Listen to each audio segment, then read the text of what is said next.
क्या UPI hack हो सकता है? एक गलती और स्कैमर्स आपका पैसा ले सकते हैं। रियलिटी काफी शॉकिंग है। इंडिया में यूपीआई ट्रांजैक्शंस बहुत फास्ट ग्रो हो रहे हैं। हर दिन करोड़ों ऑफ लोग यूपीआई यूज करते हैं। लेकिन जितना डिजिटल पेमेंट बढ़ रहा है, उतने ही फास्ट साइबर स्कैम्स भी बढ़ रहे हैं। रिपोर्ट्स के अकॉर्डिंग 2023 से 24 में इंडिया में 13 लाख से ज्यादा यूपीआई फ्रॉड केसेस रिपोर्ट हुए थे और टोटल स्कैम अमाउंट 1,000 करोड़ रुपए से भी ज्यादा था। सोचो, कितने लोगों का पैसा गया होगा। इंपॉर्टेंट, मोस्ट केसेस में यूपीआई डायरेक्टली हैक नहीं होता। स्कैमर्स यूजर्स को इमोशनली ट्रिक करते हैं और इसी वजह से एजुकेटेड लोग भी स्कैम का विक्टिम बन जाते हैं। सबसे कॉमन स्कैम क्या है? Fake payment screenshot. Real example समझो।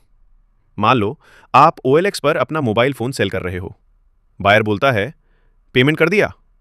फिर वो एक पेमेंट स्क्रीनशॉट भेज देते हैं। आप ट्रस्ट कर लेते हो और प्रोडक्ट दे देते हो। लेकिन रियलिटी में आपके बैंक अकाउंट में एक्चुअल पेमेंट आया ही नहीं होता। आज भी इंडिया में बहुत लोग सिर्फ स्क्रीनशॉट देखकर ट्रस्ट कर लेते हैं।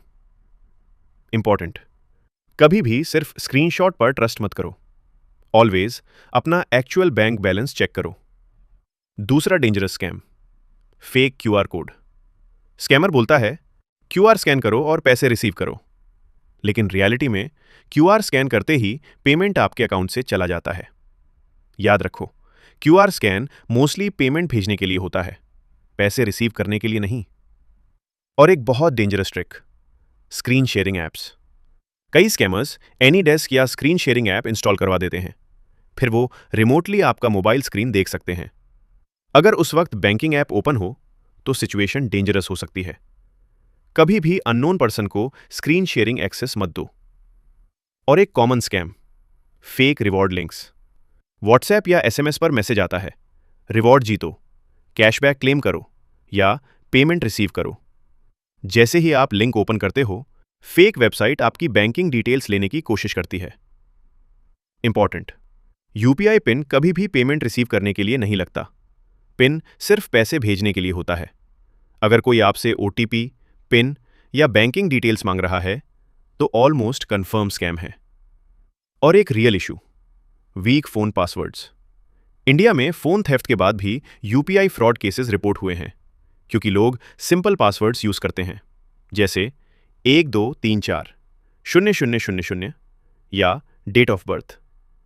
रियलिटी क्या है? यूपीआई सिस्टम काफी सिक्योर है, लेकिन अवेयरनेस, केयरफुल बिहेवियर और स्मार्ट डिसीजंस बहुत इंपॉर्टेंट है। आज के टाइम में स्कैमर्स टेक्नोलॉजी से ज्यादा ह्यूमन साइकोलॉजी यूज करते हैं।